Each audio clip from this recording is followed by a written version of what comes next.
last chance. No beating around the bush. I don't know. I don't remember. Blake Production.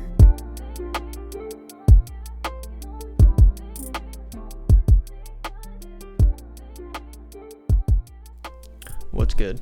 We're doing a little market breakdown over here. So what I'm looking at on the S&P and the NAS, why I like looking at those is because a lot of the stocks that I look at are like momentum stocks, tech stocks that are in like the top 500 or top 100, right? Like a lot of those I like to watch. That's why I like looking over the NAS and the S&P, but there's also the Dow, the Russell, there's a bunch of other indexes, right? But the S&P and the NAS are the ones I like paying attention to the most. What I see here is that we have this nice flush, right? Like fear is definitely in play. Do I think we're going to have a corona crash again? Like, no, dude. No. This is like the easiest thing of all time. If this happens again, we're going to be rich. Like, we're going to be making some bank. It's too easy for that to happen again. I want to see if we're going to come back to this support level, right?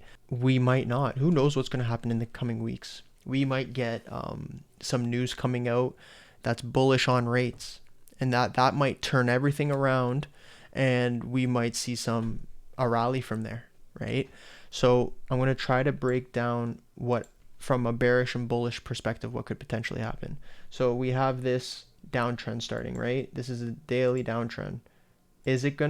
Are we gonna continue it? Are we gonna put in a lower high up here because this was once our support and then continue the downtrend, right? So I'm looking at this. Are we gonna come back to this range?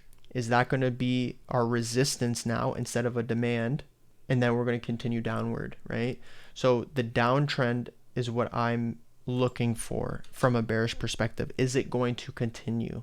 Because that would solidify the bear market, right? If we continue placing lower highs and lower lows, or if we cannot break above a certain resistance point, that is what's going to solidify a bear market, right? Like it's kind of hard to say we're in a bear market right now because we're still well above, like, you know what I'm trying to say? Like we're only, I think it's like 8% off the highs. Okay, like 9% off the highs, right? So we're definitely getting some fear in the market. We could go down a little bit further, which is why I have this 4,200 range as support. That would bring us down around 11%.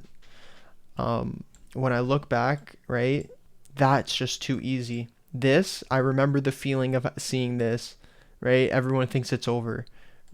It could be the same thing going on right here.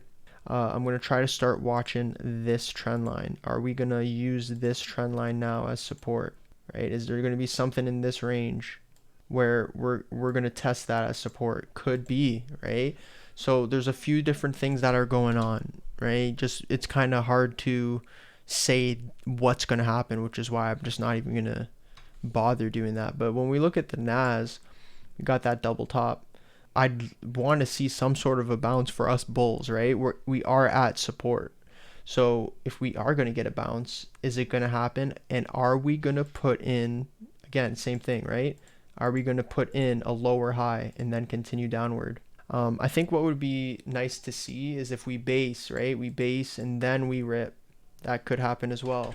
But honestly, who knows? Like every time in the past 2 years that we've had significant pullbacks, right? Significant pullback, we bounce. Significant pullback, we bounce.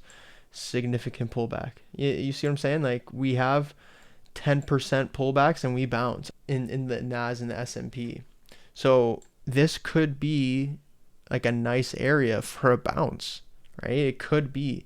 But at the same time, the daily trend, right? We're in a daily downtrend starting. Like we need to reverse that for the bulls to be considered like recovered.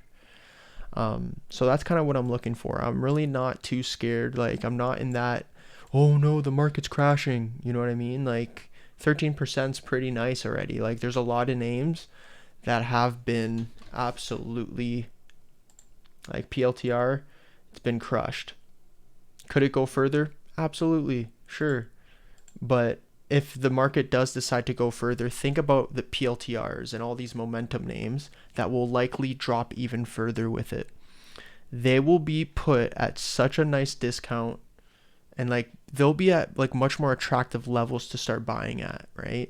So it's like it's a net positive in my opinion. We crash or we correct any further, that's net positive in my opinion. When we look at, let's see the Bollinger Bands here, we're getting real extended from these Bollinger Bands, right? Again, of course, this is why I have these support levels and previous resistance levels marked out, because of course we can come back further. But like the way I think of it is the Bollinger Band's a decent signal here. Every time we've started to break below this Bollinger Band, it's been a buy signal, right? Look at this. We have definitely crossed the lower Bollinger Band. What we might want to see now is that bounce and come back to the middle Bollinger Band and see how we react from there, right? So that's on the NAS. When we look at the S&P, same thing, right?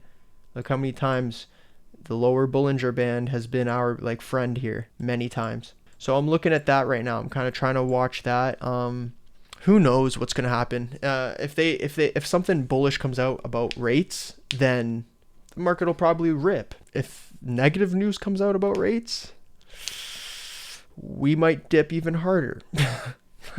So it's kind of like we're in a situation right now where I'd be looking at what charts are showing strength compared to ones that are actually like destroyed.